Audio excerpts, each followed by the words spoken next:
네, 이재명 대통령이 어제 이제 해외 순방을 떠났는데 네. 떠나기 직전에 지시한 게 있어요. 네. 우리나라에는 이제 특별감찰관이라고 하는 제도가 있습니다. 대통령 친인척에 대한 비위 행위에 대해서 감찰하는 자리입니다. 이 대통령 입장에서 상당히 불편하거든요. 네. 이 제도가. 그렇지 네. 않겠습니까? 그런데 이게 이제 국회가 추천하면 대통령이 지명하고 임명하는 그런 자리입니다. 그런데 이재명 대통령은 공약사항이기도 하고 네. 그전에도 계속 얘기를 했어요. 근데 맞아요. 이번에 떠나기 직전에 또 지시를 했습니다. 특별감찰관 국회에 추천해달라고 요구를 좀 해라. 맞습니다. 관련해서 비서실장이 발표를 했는데요. 함께 보고 오겠습니다. 이재명 대통령은 공직기강을 확립하고 국정 운영의 투명성을 제고하기 위해 국회가 특별감찰관 임명 절차를 개시해 줄 것을 다시 한번 요청하셨습니다. 이재명 대통령은 작년 7월 취임 30일 기자회견에서 대선 공약이었던 특별감찰관 임명 추진에 대한 입장을 밝히신 바 있고 저 역시 작년 12월 국회에 특별감찰관 후보 추천을 요청했었습니다. 이재명 대통령은 모든 권력은 제도적 감시를 받아야 한다는 민주주의와 국민주권의 원칙 아래 특별감찰관 임명이 반드시 필요하다고 생각하고 계십니다. 대통령이 확고한 의지를 표명한 만큼 국회가 조속히 관련 절차를 개시해 주기 바랍니다. 감사합니다. 이거는 진짜 대단한 거예요. 그렇죠. 맞아. 근데 제가 궁금한 게 있는데 대통령은 왜 이렇게까지 원하시는 거고 국회는 왜 이렇게까지 추천을 안 하는 거예요? 대통령께서는 네. 지금 본인이 차라리 감시를 받는 게 더 떳떳하다라고 이야기를 하시잖아요. 이재명 대통령이 그 성남시장 됐을 때 시장 집무실에다가 CCTV 달고 맞아요. 네. 아래층으로 옮기고 그러니까 아예 일말의 의혹도 없는 것이 좋다. 네. 그게 훨씬 더 명분도 있고 일을 잘 해나갈 수 있다라고 생각을 하고 있는 거고요. 네, 그 검찰공화국 시대에 그게 참 잘한 거였어요. 그러니까요. 사실상. 맞아요. CCTV 딱 오히려. 달아놔가지고 그렇습니다. 오히려 다 보고 싶은 거 있으면 다 봐봐. 의혹에 일말도 의혹을 남기지 않겠어라는 기본적 태도를 가지고 계신 거고 실은 이게 계속해서 뭐 한이 많이 했는데 그 윤석열 대통령 때는 왜 안 하느냐라고 물어보면 국회가 추천을 안 해서 그렇다라고 청와대 그 용산 쪽에서 얘기를 했어요. 예. 근데 이거는 절차가 어떻게 시작되냐면 대통령이 요청을 해야 절차가 시작됩니다. 요청이 먼저 있어야. 요청이 먼저 있어야 돼요. 네. 그래야 실질적으로 절차가 시작이 되는데 한 번도 국회에 정식으로 요청한 적이 없어요. 윤석열 때는. 그래요? 그래놓고 왜 국회가 추천 안 하느냐고 계속 얘기했거든. 그랬나? 근데 이번에는 대통령이 일찌감치 요청을 했는데 네. 오히려 지금 국회에서 추천이 안 되고 있고 이게 국힘에서 협의를 제대로 안 하고 안 있던 하고 거예요. 있어요. 그러다 보니까 이제는 더 이상 국힘도 물러설 곳은 없습니다. 협의해서 추천해야 됩니다. 네. 이게 제가 확인을 해보니까요. 네네네. 이제 법적으로 이 독립기관인데 네. 우리 여러분들이 생각하는 것보다는 규모가 큽니다. 그러니까 특별감찰관 있고 거기에 이제 두 번째 특별감찰관 보가 있고 그 네. 밑에 변호사 출신으로 해가지고 5급 이상의 감찰관이 있어요. 5명 있고 그 밑에 이제 뭐 국세청부터 시작을 해가지고 국정원까지 검찰, 경찰 다 나와 있어요. 파견 직원이요? 네. 와. 그래서 거기다가 이제 업무 지원팀까지 해서 약 30여 명 규모를 가져요. 대통령 입장에서 너무 불편할 것 같은데. 그래가지고 기관별로 다 오고. 이걸 첫 했던 사람이 이제 그 박근혜 초기에 이석수 특별감찰관인데 종로위가 종각 있던 자리 거기서 이제 이렇게 청와대도 보이는 그런 자리에 이제 사무실을 꾸렸는데 이게 한번 시작이 되면은 네. 정말 웬만한 건 다 할 수 있는데 대개 한 150여 명이 이 감시 대상자가 됩니다. 그러니까 이제 뭐 가족이 적고 뭐 친인척이 없을 것 같아도 다 사돈의 팔촌까지 다 뒤지기 때문에 한 150여 명 감시가 대상이 되고 대통령이 이렇게 강조하시는 거는 임기 초반에 해야 된다는 그 확신 때문이거든요. 이석수 감찰관한테 물어봤대요. 김건희 사건 터지니까 저기 이제 윤석열 대통령실에서 지금이라도 해야 되는 거 아니냐. 그랬더니 지금으로 하면 네가 오히려 손해다.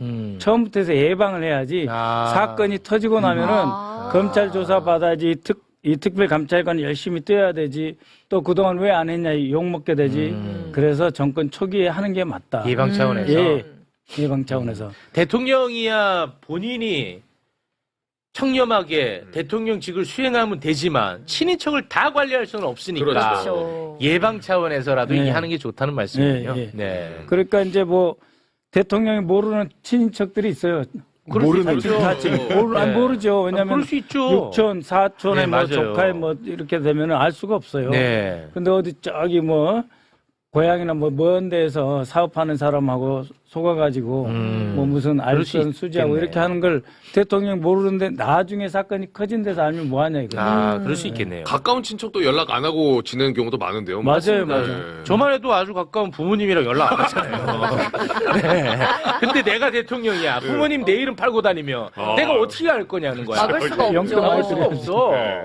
네. 국가적인 측면에서도 필요한 거죠. 네. 미리 예방해서 문제가 안 생기게 하는 게 이재명 대통령으로서도 가장 좋은 것 아니겠습니까? 그렇겠네요. 그래서 네. 이제 국회가 절차를 따를 것으로 보고 있습니다. 네. 원래 이제 민정수석실에서 보통 그 업무를 하는데 이제 그 감찰관 제도가 기왕이 있기 때문에 여기에서 제대로 예방 조치를 하는 것이 이게 뭐 제도를 만든 취지에 맞죠. 네. 이제는 뭐 바로 추진이 되겠네요. 뭐 네, 이렇게까지 이제 구체적으로 나왔으니까. 문재인 정부에서도 이제 특수관계인을 감시하는 사람이 있었어요. 민정수석실에. 네. 그러니까 대통령 가족 담당하는 그 비서관이 하나 그 밑에 행정관하고 있었고 특수관계인 한 20-30명 대통령 아주 친한 걸로 알려진 사람 감시하는 사람이 있었는데 1년에 한 서너 번씩 만나서 면담하고 뭐 이상한 짓 한 거 없냐 이렇게 묻는 식이기 때문에 네네. 실제로 상시 감시가 안 돼요. 이거는 특별감찰관은 상시 감시하는 겁니다. 네. 늘 인공위성이 떠 있고 레이더가 작동한다 이렇게 보면 돼요. 아, 알겠습니다. 자, 그러면 조작기소 국정조사 특위에 대한 이야기. 오늘은 이제 중간 정산하는 그런 시간이 될 것 같습니다. 네. 전용기 의원은 관련해서 오늘 저희가 처음 모셨으니까 예. 활약상 잠깐 하나만 영상을 좀 보도록 맞습니다. 하겠습니다. 나경원 의원이라는 아주 골치 아픈 정치인이 우리나라에 살고 있는데요. 그냥 현장에서 박살을 내버립니다. 네. 그냥 직격 들어갑니다. 요 장면 아우 볼 때마다 시원한데요. 이어폰 착용해 주시고 함께 보겠습니다. 저는 대한민국 국정원을 정말로 신뢰를 안 합니다. 검사의 육성 녹취가 나와도 못 믿고 국정원의 국가 보고도 못 믿고 금융감독원의 보고자료도 못 믿고 증거는 계속 나오는데 믿을 생각이 없는 정도 아닙니까? 현실 부정하는 수준에 이르렀다라고 저는 봅니다. 이게 과거 윤석열이 했던 얘기를 들어보면 국가기관을 못 믿고 음해하고 뭐 이상한 낭설 퍼뜨리고라고 이야기하는 걸 반국가 세력이라고 했습니다. 그 꼴을 본인들이 직접 하고 좋아. 맨날 이재명 범죄자다라고 소리치다가 윤석열이 감옥 가지 않습니까? 나경원 의원님 애쓰는 거는 그 윤석열 체포하지 말라고 잡아가 그게 애쓰는 거예요. 윤석열한테 줄 서는 게 그게 애쓰는 거지. 왜요? 대통령 잘하잖아요. 윤석열 잘했습니까? 란을 일으켰습니다. 난을. 좀 적당히 하세요. 선서 못하는 검사 얘기를 믿고 국정원 못 믿고 증인 선서하는 사람도 못 믿고 제발 좀 그러지 마세요. 정치 이전에 사람의 도리만 좀 합시다. 애들 사진 보여주고 협박하는 게 검사입니까? 적당히 좀 하세요 좀. 좋았어. 속이 시원하다. 시원했어. 틀린 말이 하나도 없어. 책기가 싹 내려가네요. 그렇습니다. 아니, 틀린 말이 없으니까. 진짜. 깔끔합니다. 앞에 있으면 속이 터집니다. 속이 터지는데 앞에서 더 헛소리를 하고 있으니까 분노가 자연스럽게 나오는 거죠. 네. 아우, 좋아요. 귀에 때려 박혀. 고맙습니다. 전영기 의원이 이 가운데 앉아야 되는데 조금 끝에 줄에 이 이름 순서대로 쭉 좌석을 배치하다 보니까 네. 저하고 자리를 바꿔야 돼요. 제 앞에 송석준, 나경원, 신동우 이렇게 쭈루루 아유, 앉아있거든요. 세다. 곽규태 있는 대로 소리를 쳐야 돼요. 그 4명 달라드는데 혼자 막아야 스트레스입니다. 되는데 전영기 의원이 좀 가운데로 와야 돼요. 아유. 이게 가나다 순이거든요. 이게 앉는 자리가. 그렇게 앉는 거예요. 네, 세종대왕님이 잘못하신 거지. 그렇게. 진술 조금 앞으로 뺐어야 되는데. 아유, 너무 좋습니다. 자, 지금까지 이제 국정조사 특위에서 서해 공무원 피격 사건, 그리고 대북 송금 사건, 대장동 사건, 요 사건 조작 기소에 대해서 살펴본 거 아니겠습니까? 네. 근데 서해 공무원 피격 사건 같은 경우에는 그야말로 이제 실체적 진실이 거의 다 나왔다. 저는 그렇게 이제 평가하는 바입니다. 큰 그림을 그린 인물은 바로 주진우 의원. 이름 탁 튀어나왔죠. 네. NSC에 네. 큰 그림 그렸잖아. 주진우. 네. 그리고 해경 발표 조작한 인물로 의심되는 사람은 바로 김태효. 김태효. 바로 나왔잖아. 맞아요. 그냥. 네. 그리고 고발을 지시한 인물. 윤석열이. 윤석열. 요거는 그냥 팩트입니다. 요건 네. 팩트. 그리고 이제 수사. 조작 수사를 한 것으로 의심되는 사람이 바로 이희동 검사. 이희동. 이렇게 이제 깔끔하게 정리가 됐는데요. 요거는 이제 국정원 출신이시니까 어떻게 보고 계십니까? 예, 이거는 분명합니다. 그러니까 이제 처음 사건이 발생했을 때에도 군, 그다음에 경찰, 네. 해경. 국정원 다 그렇죠. 합동으로 조사를 해가지고 그렇습니다. 첫 발표가 어떻게 돼 있냐면은 이미 이 사람의 그 신원을 북에서 이미 알고 있어요. 왜 본인이 이야기를 했으니까.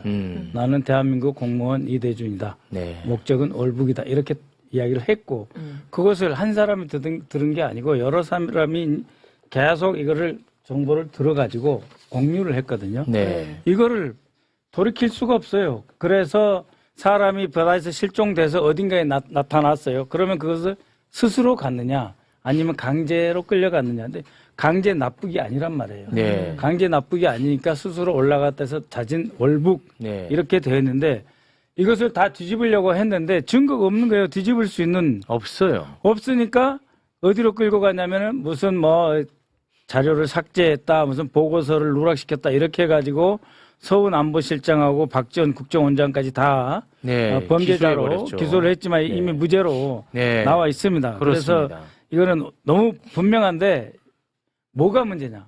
윤석열의 하명 사건이 주르르 떨어졌다는 거예요. 정권 초부터 심지어 인수위 때부터. 네. 그래서 이 서해 피격 사건, 이거 하명 사건. 그다음에 뭔가 이상하다. 그래서 대북 송금 사건은 처음에는 문재인 정권 때려잡으려고 한 거예요. 네. 그래서 북한에 뭔가 돈이 간 것 같다고 하는데 이 돈을 가게 놔뒀으니까 서훈과 그 밑에 북한 담당 차장을 잡아라 해가지고 싹 긁어 모아보니까 경기도는 하나도 안 나오고 이거 저기 그 국정원의 고위 간부가 잘못한 건 없고 그러니까 쌍방울만 통일부가 지금 앞으로 교류협력법 위반한 거에 대해서만 조사를 해라. 네. 이렇게 사건이 끝난 거예요. 네. 근데 그렇게 끝날 수가 없는 거죠. 윤석열 입장에서는 이거를 튀긴 거예요. 네. 그래서 최혁 검사를 국가정보원의 감찰실장이 이미 있는데 감찰실장은 마치 독립기관처럼 별도로 활동하는 사람이에요. 그러니까 이 사람 자를 수가 없어. 임기가 남아있으니까.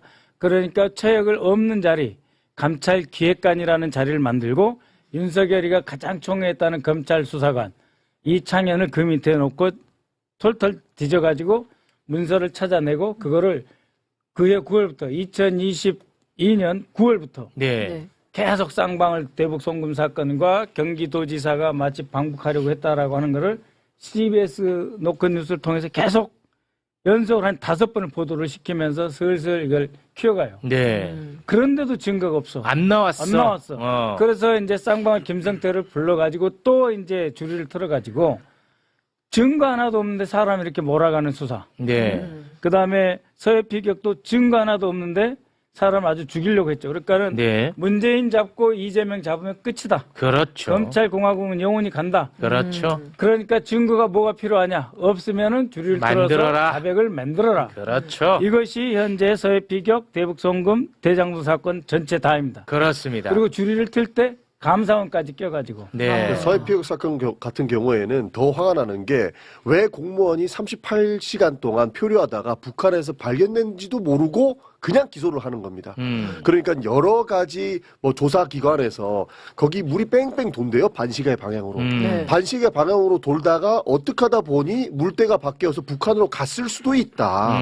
이렇게 해가지고 기소를 하는 거거든요. 그렇습니다. 그러니까 아무 증거도 없이 그냥 북한에서 발견됐다. 그러니까 이것은 조작됐다 해가지고 본인들이 조작을 해가지고 기소를 하는 거거든요. 그렇습니다. 그러니까 윤석열 시키면 그냥 바로 고발장 쓰게 하고 네. 바로 기소해서 이렇게 괴롭힘이 시작되는 거다. 네. 이렇게 봐주시면 좋을 것 근데 같아요. 심지어 자기 공소장에는 해류가 남쪽으로 흘렀다고 써 있어. 맞아. 근데 해류 이번에 근데 국정조사 특위에 나와갖고는 해류가 북쪽으로 흘러가지고 북쪽으로 간 것처럼 또 얘기를 하더라고. 맞아. 그러니까 지들이 조작한 거니까 이게 정확하게 이걸 말을 못하는 거예요. 다 드러나 버렸어요. 예. 그러니까 해류가 그때 돌 때 연평도 밑에서 남쪽으로 돌아서 동쪽으로 와요. 그러니까 우리나라 인천 쪽 이렇게 크게 이렇게 도는데 그때 왜 그 해류를 그러면은 그 해경에서 봐야 되느냐?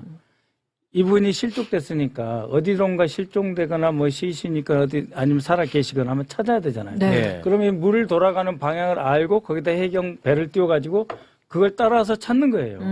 그렇기 때문에 이미 그 해류라고 하는 거는 사후에 그래 다더라가 아니고 그 수색을 하면서 이미 그 물결을 따라서 수색을 한 거예요. 기록이 네. 다 남아 있고. 네, 기록이 예. 남아 있고 배가 그렇게 우리 해경청 배가 그렇게 돌아다녔다니까요. 그렇습니다. 자, 네. 아까 그 이희동 검사 네, 이희동이. 이야기했잖아요. 이걸 잘 봐야 돼요. 그 강백신, 어미준 말고 이제 이희동까지 나왔잖아요. 이희동 검사까지가 전부 다 2016년에 중수부를 해체하고 반부패 특별수사단이라는 걸 만들거든요. 그때 한동훈 라인 밑으로 해서 쫙 모여있던 사람들이에요. 그 멤버예요. 그 멤버예요. 딱 반부패 특별수사단이 1단, 2단에서 2개 있는데 그중에 하나가 한동훈이 대장이고 그 밑에 진짜 똘똘마리로 다 있던 사람들이에요. 똘똘마리로 있던 사람이고 이 양반이 뭐를 맡았느냐 하면 2022년에 한동훈 법무부 장관이 검찰 인사를 하면서 당시 서울중앙지검장 송경호 네. 그다음에 반부패 1부장이 어미준, 3부장이 강백신이. 공공수사 1부장이 이희동이에요. 요 사람들이 대북송금 수사부터 시작을 해가지고 이재명 죽이기에 나섰던 친윤 검찰 라인이고요. 그렇습니다. 이 강백신, 어미준이 똑같이 조국 대표 사건 때도 그 조국 대표 사건 맡았던 사람들이에요. 그리고 그러면 윗선으로 올라가야 된다는 말씀을 처음 조작 기소 나왔을 때부터 박성용 나왔을 때 윗선 수사가 중요하다, 윗선 수사가 맞아요. 중요하다라고 얘기를 했잖아요. 네. 강백신, 어미준, 이희동까지 나왔어요. 그 위에 누가 있어요? 인사권자 누구예요? 법무부 장관 이원석 검찰총장도 나왔잖아요. 법무부 네. 장관 한동훈, 윤석열은 감옥 갔고 인사검증하죠. 이거는 한동훈 씨를 빼놓고 이 조작 기소 사건을 이야기할 수 없어요. 그렇습니다. 이거 반드시 짚고 넘어가야 돼요. 반드시 짚고 나가야 돼. 아, 저희도 좋습니다. 하면서 의심스러웠어요. 왜냐하면 검사가 수천 명이 있을 거 아닙니까? 네. 굉장히 많은 검사가 있는데 왜 본 이름이 계속 보일까? 그러니까. 그래요? 그러니까 계속 봤던 강백신, 어미준, 그렇지. 이희동, 한번 관봉권 띠지 때도 나왔고, 그렇습니다. 김영철 뭐 이런 사람들이에요. 네, 맞아요. 그러니까 선수들 한 10명 가지고 죽기 살기로 검찰의 권력을 장악하는 핵심 팀으로 이 사람들이 동원된 거예요. 그렇습니다. 자, 서해 공무원 피격 사건은 뭐 더 이상 설명할 필요 없이 너무 똑 떨어집니다. 그거는 네. 이제 끝! 끝. 그리고 이제 잠깐 말씀하셨는데 대북 송금 사건 이것도 저희가 많이 다루긴 했습니다만 오늘 그 국정원 출신의 박선우 의원님께서 뭐 하나 좀 다루고자 하는 부분이 있는데요. 대북 송금의 핵심 증거로 활용된 것이 뭐냐면 김태균 회의록이라는 게 있습니다. 네. 김태균 회의록. 조금 그러니까 생소해요. 김성태 회장, 네. 쌍방울 그룹의 직원들이 모여가지고 회의를 했어요. 대북 사업 관련해가지고. 네. 그걸 이제 회의록이라고 해서 다 이렇게 작성해 놓은 게 있어. 네. 요거를 대북 송금 사건의 핵심 증거로 활용을 했는데 이 문건과 관련해가지고 우리 국정원 출신의 박선우 의원님이 박사를 좀 내고 싶답니다. 네, 박사를 좀 띄워주세요. 네. 예.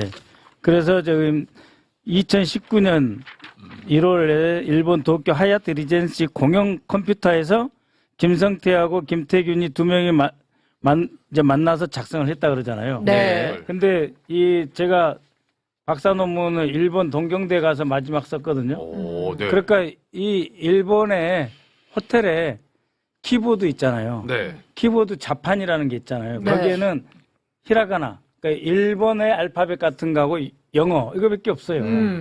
그리고 생각보다 이 굉장히 그 디지털 수준이 떨어져 있어요. 일본의 하얏트든 어디든 호텔 수준이 네. 거기 비즈니스 룸이든 뭐든 그래가지고 타국 언어가 칠 수가 없어요. 예? 이거를 프린트해도 프린터도 안 나와요. 그 뭐 하얏트 리젠시든 어느 호텔이든 도쿄 심지어 뭐 제국 호텔, 대국 호텔 가도 비싸고 의원님. 좋은 혜택일수록 다 나와. 의원 말씀 중에 죄송한데 예. 여기 좀 배경을 설명을 해야 조금 알아듣기가 쉬울 것 같아가지고 예. 일단은 여기 이 회의록에 경기도가 대북 사업과 관련이 있다는 내용들이 좀 들어가 있나 보군요. 맞습니까? 잠깐만요. 그게 회의록에. 회의록에는 이제 어. 경기도하고 뭔 사업을 한다고 돼 있지. 요거 하나 가지고 지금 이제 쉽게 오케이. 다 물고 떨어뜨려. 네, 아무튼 그런 게 있어. 네. 네. 그래서 이제 이게 주요 증거예요. 중요 아니, 주요 증거로 증거가 활용이 됐어. 검찰에서. 그런데 이제 뭐냐? 그러니까 원본을 좀 내놔봐라. 그 문건에 원본을 내놓을 수가 없는 거야. 왜요? 아니 작성이 그러니까 사후적으로 된 걸 우리는 의심하는 거예요. 그래서 원본이 왜 없냐라고 하니까 그거 우리가 돌아다닐 때 호텔 공용 PC로 작성을 했기 때문에 원본이 없다라고 이야기를 한 거예요. 거기 호텔에서 출력을 했다는 거죠. 그렇습니다. 네. 호텔마다. 그래서 네. 이거를 이제 그 말이 신뢰도가 있는지 없는지를 검증하는 과정이야. 아, 오케이. 뭔지 오케이, 알겠지? 오케이, 오케이. 요거를 네. 알아야 알아들을 수 있어. 그러니까 이 문서가 국내에서 뭐 압수수색하고 이렇게 나온 게 아니고 문서 하나가 갑자기 툭 튀어나와요. 툭 던진 거야. 이거를 유일하게 증거를 합치고 내놓은 거예요. 근데 이것을 뒤덮을 수 있는 증거는 뭐냐면은 2019년 7월 2일 날 작성된 그 방영철? 방영철이 방영철이가 자기 부하한테 지시를 해가지고 회장님 방북을 최우선시하라.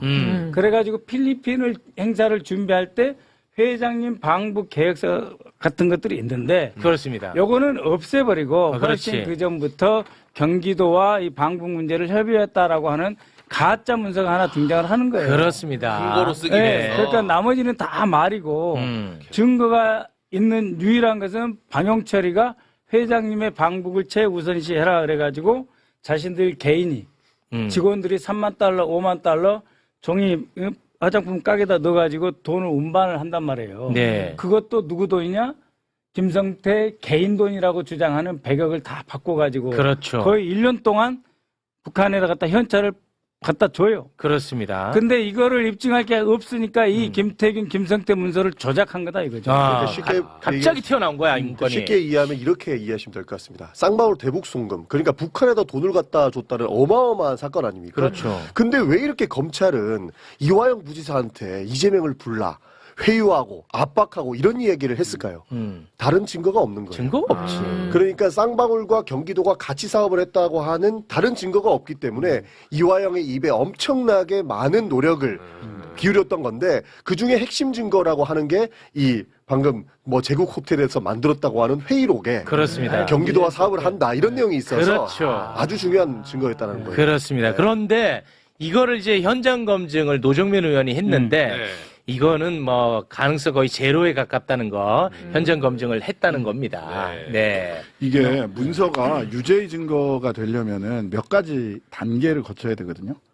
하나는 막 도장이나 날인이 있는 거면 이게 그 사람 도장이나 이 날인인가라고 하는 동일성 검증을 거쳐야 돼요. 네.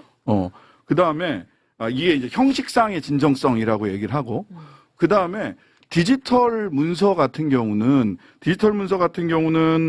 동일성과 무결성이라고 해서 중간에 그날 그 시기에 그게 출력됐는지를 디지털 파일을 통해서 검증을 해줘야 돼요. 왜냐하면 중간에 조작될 수 있거든요. 이게 그날 그때 그 작성된 문서다라고 하는 거예요. 근데 그걸 확인할 방법이 없는 거예요. 거기 지금 나왔던 소위 방영철 문서라는 게 도장이 찍혀 있는 것도 아니고, 그렇죠. 뭐, 이 무인이 찍혀 있는 것도 아니란 말이에요. 그러니까 네. 이거는 동일성 검증 못해. 방영철 문서는 예. 그 출력된 게 있어요. 예. 그러니까 PC, 출력된 것만 있는 방영철 건이 있고. 방영철 방에 있는 PC. 그건 그래서 있고. 뭐라고 하냐면은 내가 출력한 게 아니고요. 내가 지시해서 내 비서가 네, 내 지시를 받아서 써가지고 출력한 겁니다. 그렇습니다. 그럼 이제 이렇게밖에 못 도망가요. 네. 호텔에 있는 그 문서들 같은 호텔에서 출력했다고 하는 문서는 실제로 그날 그 시기에 특정 이 문서를 언제 작성했습니다라는 게 있잖아요. 그날 그 시기에 거기에서 실제로 입력되고 출력된 문서인지가 검증이 돼야 돼요. 그렇습니다. 그게 안 되는 거예요. 네. 전혀. 근데 만약에 자기 노트북으로 이거를 작성하고 프린트를 했다면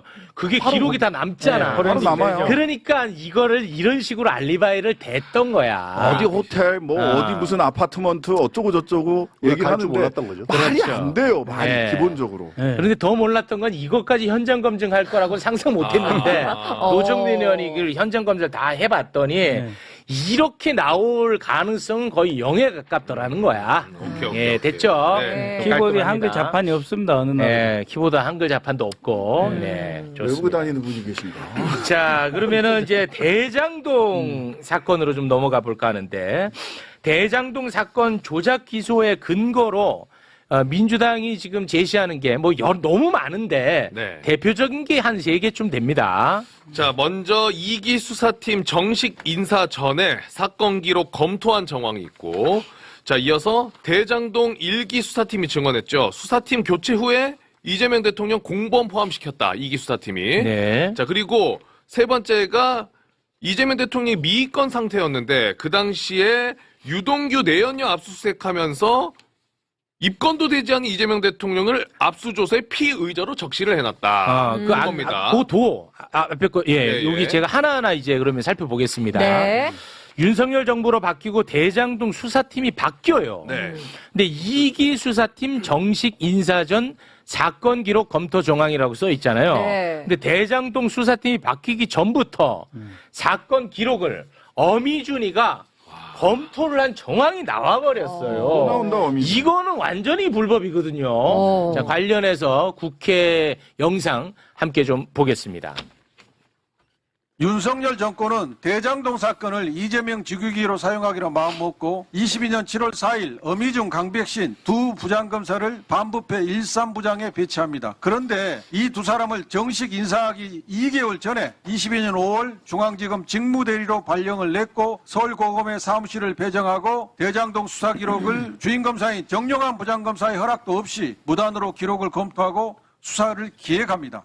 이 당시 서울고검장 중앙검사장은 법무부 장관이 7월 4일 정식 인사 때 어미중 강백신을 반부패 13부장에 배치할 거란 사실을 미리 알고 있었던 겁니다. 그러니까 검사 인사는 반드시 대통령실과 협의 및 사전 승인을 받아야 되는데 2개월 전에 미리 배치하여 대장동 수사를 기획하게 한 것은 윤석열 대통령, 한동훈 법무부 장관, 이원성 총장 직무대행, 서울고검장, 송경호 중앙검사장 등이 모두 합의하에 이 수사를 기획했다는 것입니다.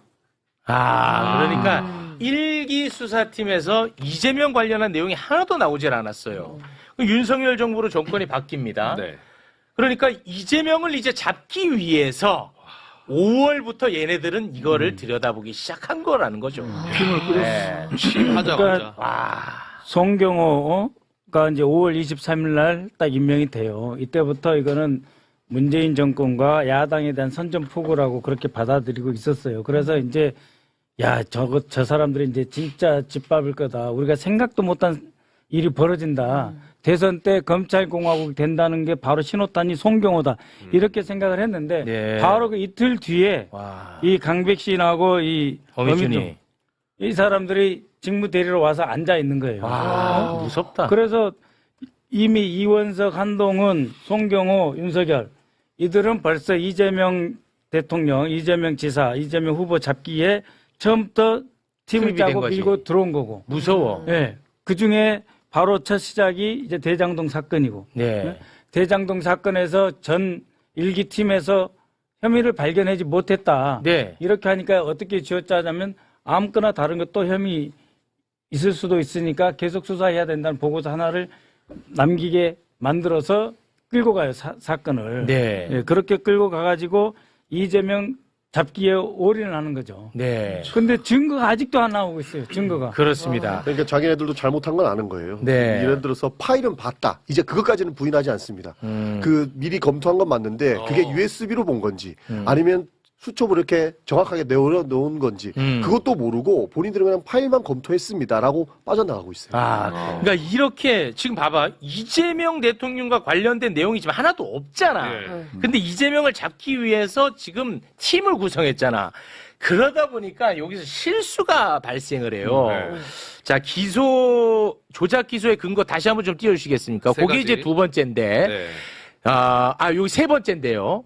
미입건 상태인 이재명 대통령을 피의자로 적시한 압수조서가 튀어나오게 됩니다. 이거 완벽한 실수거든. 입건도 안 돼 있는데. 입건도 안 돼 있는데 피의자 이재명으로 되어 있는 거예요. 요 관련해서도 국회에서 아주 날카롭게 지적이 들어가는데요. 영상 함께 보겠습니다. 강백신 증인은 이재명 시장 입건도 되기 전에 압수조서 목록에 피의자 이재명이라고 쓴 거 검사가 김영석이에요. 입건도 되지 않은 이재명을 엮으려고 온갖 것 짜놓고 목표는 단 하나. 이 압수조서 목록에 피의자 이재명, 박태선 압수조서 목록에 왜 그게 들어가요? 그 김영석은 오늘 불출석 사유서도 내지 않고 오지 않았어요. 야, 이런 실수가 발생한 거야. 그걸로 와. 말이 세 번이밖에. 처음에 구자현 검찰총장 직무대리가 나왔을 때는 네. 저거는 잘못 기록한 겁니다. 네. 실수로 피의자라고 하면 안 되는데 잘못 기록한 겁니다 하고 빠져나가려고 그랬어요. 네. 그러니까 공문서에 잘못 기록할 수 있느냐 그랬더니 어쨌든 잘 모르고 잘못 기록한 겁니다. 그렇게 했어요. 그다음에 송경호 전 중앙지검장이 증인으로 나와서는 아무나 넣어도 돼요, 거기. 그렇게 얘기하더라고. 힘으로 밀어붙이더라고. 아니, 이재명이도 뭐도 아무나 넣어도 돼요. 와. 상관없다, 막. 그게 이제 말이 안 되잖아요. 안 되죠. 안 되니까, 그 다음에 강백신이 또 나타나서 뭐라 그러냐면은, 이미 15건이나 이재명 전 대통령 후보가 입건이 돼가지고, 그때 이미 너무 충분해서 이재명을 아무 데나 넣어도 된다, 이렇게 부연 설명한 거예요. 그러면 이게 뭔 말이 되냐면은, 이게 10월 22일인가 됐으니까 약 150일 만에 이 자들이 정권 잡은 지 150일 만에 15건의 입건을 어떻게든 만들었다는 이야기가 되잖아요. 네. 그리고 15건 입건해놨으니까 아무데나 털어가지고 이재명 대통령 후보하고 관계없는 아무나 털어가지고 압수한 그거를 전부 이재명 창고에 다 갖다 집어넣어놨다는 이야기잖아요. 15건을. 그러니까 이게 뭐냐면은 아무나 이름 넣어도 되고 15건 이미 다 입건해놨다라고 하는 말 속에는 뭐냐면 우리가 제대로 죽이려고 네. 딱 긁어 모아가지고 쥐가 어떻게 하냐 강백신이 여기저기 흩어져 있으면 예? 또 15건으로 딱 특정을 하더라고. 그러면 한 곳에 자신들 쪽을 다 모아가지고 와. 제대로 죽이려고 했다. 체계적이고 종합적이고 조직적으로 와. 끈질기게 했다는 걸 자백하는 거예요. 이게 정말 심각한 문제입니다. 와. 아니 세상 이재명 대통령이 대단해 보여요. 저렇게 대단합니다, 진짜. 죽이려고 그렇습니다. 대단해 보여요 정말. 자, 근데 또 요놈들이 이제 정적 제거 수사만 문제가 있는 게 아니고 자기들 편은 또 덮어준 게 여기 이제 문제가 되는 거 아니겠습니까? 그 와중에. 대표적인 게 이제 검사 출신의 곽상도인데요. 이재명 대통령은 대장동 일당으로부터 단돈 10원도 받은 게 나온 게 없어요. 그런데 곽상도는 아들이 50원 받았잖아. 이것과 관련해가지고 완전히 또 탈탈 털어줬잖아요. 네. 예, 이거 누가 수사했냐? 바로 강백신입니다. 또 나와. 근데 강백신이가 그지같이 기소를 해가지고 요게 이제 곽상도는 공소 기각이 나오고 아들은 무죄가 나왔어요. 이거 관련해가지고 전용기 의원이 또 아주 날카롭게 들어간 게 네. 있는데요. 그 부분 영상으로 함께 보겠습니다. 유동규 씨 재판입니다. 여기 판사가 뭐라고 써 있는지를 제가 읽어드리겠습니다. 그냥 공소장을 변경하라고 이거 공소장 변경해야 유죄를 때릴 수 있다. 유죄를 내릴 수 판결할 수 있다라고 이야기하는데 검찰이 공소장을 변경을 거부합니다. 그래서 결국엔 무죄를 받아요. 그래서 유동규 정민용 씨가 무죄를 받습니다. 자, 유동균 장이 이건 팬이니까. 곽상도 전 이제 곽상도. 의원의 50억 클럽에 대한 판결문입니다. 이것도 강백신 검사께서 기소하셨어요. 판사가 뭐라 적었냐면 이러한 사정은 형사 법률 전문가인 검사 역시 모를 리 없음에도 왜 이 부분 공소 사실을 따로 떼내어 나중에 기소하였는지 대해 납득할 만한 변명을 하고 있지 못할 뿐만 아니라 그와 같이 기소했어야 할 특별한 사정이 있는 것으로 보이지도 않는다. 이와 같은 검사의 기소는 공소권 남용에 해당한다고 봄이 타당하다. 공소 기각을 판결합니다. 그러니까 우리 특수부에서 가장 잘 나간다고 하신 우리 강백신 검사님께서 50억 클럽도 그렇고 대장동에서도 자기가 원하는 이야기를 많이 해두는 사람들은 결국 무죄 받아주는 그런 공소를 합니다. 법원 행정처장님 저 한 말씀만 드리겠습니다. 어떻게 됩니까? 기소하자는 부분은 판단할 수 없는 것이고 기소되어도 증거가 없으면 유죄로 인정할 수 없습니다. 기가 막히네요. 막상 누가 어떻게 무죄지? 무죄 나오게 할 결심을 가지고 기소했군요. 절대 그렇지 않습니다. 판사가 공소장을 바꾸라는데도 바꾸지 않고 그렇게 가서 무죄가 나왔잖아요. 판사가 공소장 바꾸라고 했어요, 안 했어요? 권유가 안 했던 건 맞습니다. 에라이 자식아. 자식 만만하다 진짜. 아, 난 이거 진짜 너무 화가 나요. 심각해요. 봐주기 위해서는 무슨 짓도 다 합니다. 예. 그리고 좀 전에 이재명을 잡기 위해서 무슨 짓도 다 하는 모습 보지 않았어요. 네. 실제로 유동규 씨, 정민용 씨 같은 경우에는 법원에서 이거는 수수자가 아니고 공모자로 봐야 된다 해서 공소장 변경을 요구하는데 거기에는 또 호순진 검사가 자기는 안 하겠다. 우리는 이게 맞다라고 해서 공소장 변경을 하지 않습니다. 그래서 결국에는 법원에서 무죄가 나요. 그러니까 50억 클럽 같은 경우에는 아들 뭐 뇌물죄로 기소를 했는데 송경호 검사장이 딱 나타나가지고 그래 무죄가 나와서 국민들의 분노가 크잖아. 그러면 강백신을 투입하겠다 하면서 강백신 검사를 딱 투입시켜가지고 범죄 소익 은닉죄로 추가 기소를 하게 만듭니다. 그러다 보니 법원에서 뭐라 하냐면 아니 이거 공소사실 한 번에 해야 되는데 왜 이거 추가 기소하냐. 형사법률 전문가인 검사 이거 몰랐을지 알았을 건데 이렇게 추가 기소한 거는 공소권 남용으로 볼 수 있다 해가지고 공소기각을 판결하는 겁니다. 공소기각. 그러니까 자기들은 원하는 사람들은 무죄 만들어주고 공소기각 만들어주는 그런 기소를 한 거예요. 와. 썩었다. 이 판결문에 정말 이거 어떻게 이 참냐. 판결문에 정말 빛나는 단어 하나는 변명. 변명도 하지 못하면서 이렇게 써 있어요. 그러니까는 이렇게 공소장 바꾸라 그랬잖아요. 네네. 그럼 공소장을 안 바꾸면은 보통 이유를 설명을 하잖아요. 뭐 그렇겠죠. 보통 재판장 같으면 이유를 설명하지 않고 아니면 논리도 되지 않으면서 이렇게 말을 했을 텐데 이 판결문에는 변명하지도 못하면서 이렇게 돼 있다고. 그 얼마나 대놓고 놀린 거예요. 야, 니들 아무리 공소권 가졌다고 이따위로 해? 그러니까 니들 불법이야. 이야기를 한 거예요, 판사가. 정말 심각합니다. 그 소리 지르던 강백신 검사가 강백신이. 소리 지르는 거 다 보셨잖아요. 맞습니다. 다 봤잖아요. 서영교 의원님한테 막 네. 소리 지르는 거. 저는 이제 강백신 검사는 워낙 진짜 윤석열 사단의 모든 정치 사건에 등장하는 분이에요. 근데 강백신이. 저분이 73년생. 저보다 2살 어리더라고. 아니, 송영길 사건에도 관련돼 있어요. 네. 73년생. 제가 가장 놀란 건 저보다 2살 어리다는 거예요. 더 놀라운 거는 신장식이 이승환보다 어리다는 거. 이건 또 왜? 승환이 형한테 가면 안 되지. 승환이 형이요? 강백신이 73년생. 예. 그리고 자, 윤석열이 집 사줬잖아요, 김만배가. 누나지. 이런 건 뭐예요, 도대체? 그러니까는 뇌물을 주고 분명한 증거가 있고 아예 계약서로 돼 있잖아요. 그렇습니다. 근데 이런 것들 너무도 명백하게 뇌물로 들어간 것들은 다 걷어내고. 그러니까요. 검찰이 죄를 저지른 거예요, 이거는. 네. 검찰이 저질렀는데 이재명 대표한테 다 뒤집어 쓴 게 너무도 명백하게 드러났는데 이자들이 그러니까 막판에 집단으로 반발을 해요.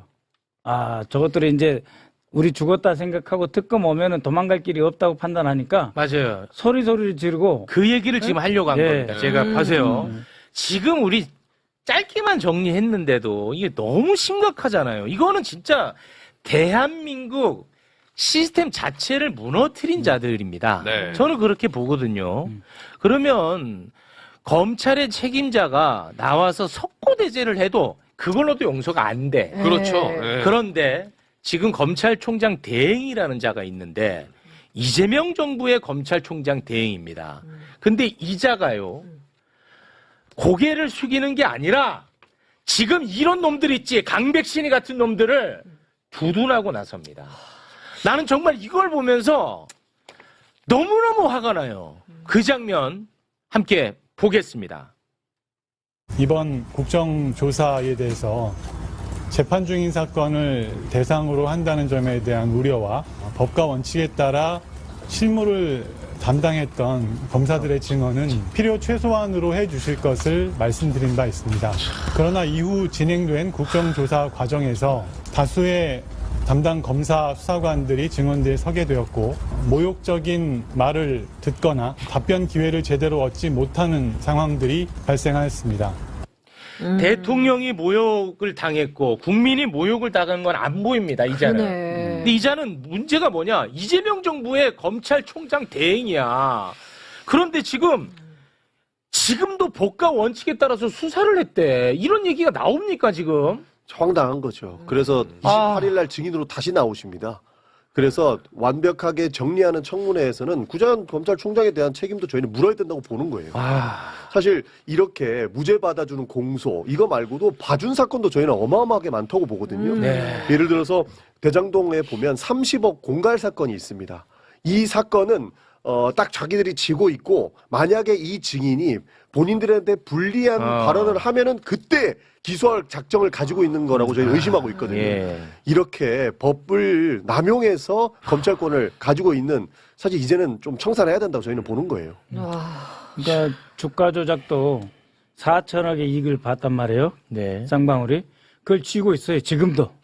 증거를 다 갖고 금감에서 다 만들어준 것을 쥐고 있습니다. 네. 그래서 주가 조작 사건을 수사하는 15층에서 쌍방울을 그렇게 쥐어 쪼다가 이화영이를 회유해야 되는 13층. 네. 박상영 검사가 조금이라도 뭐 이화영이가 좀 넘어오는 것 같다. 이러면은 15층 전체 분위기가 그렇게 좋아졌다는 거예요. 축제고요. 네?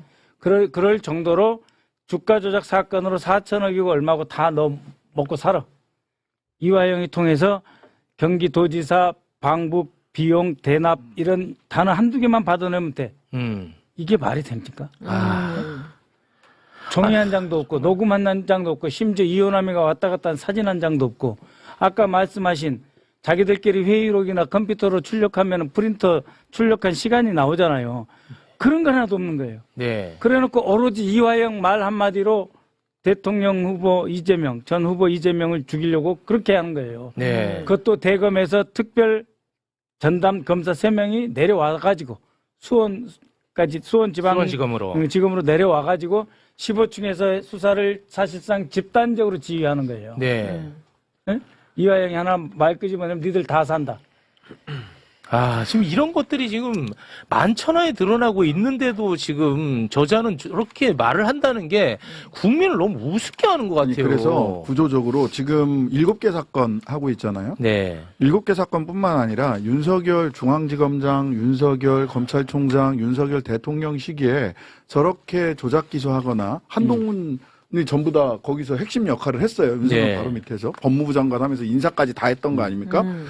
그 시기에 검찰권 오남용 사건을 전부 다 진상조사해야 된다고 저는 생각을 해요. 네. 문재인 정부 시절에 검찰청에 과거사위원회가 있었어요. 그건 이제 법무부 장관 훈령으로 만들었던 과거사위원회예요. 거기서 김학의 사건 쭉 파들어가고 있었는데 그때 윤석열 총장이 그걸 뒤집은 게 김학의가 불법적으로 나가려고 했잖아요. 네, 잡았잖아. 그때 그거 잡았잖아. 근데 네. 오히려 그때 잡았던 사람들을 전부 다 때려잡아가지고 그렇죠. 전부 다 기소했죠. 맞습니다. 5년 걸려서 다 무죄 받았어요. 무죄 나왔어. 끝났어. 네. 이규현, 차규근, 이광철 이런 사람들이거든요.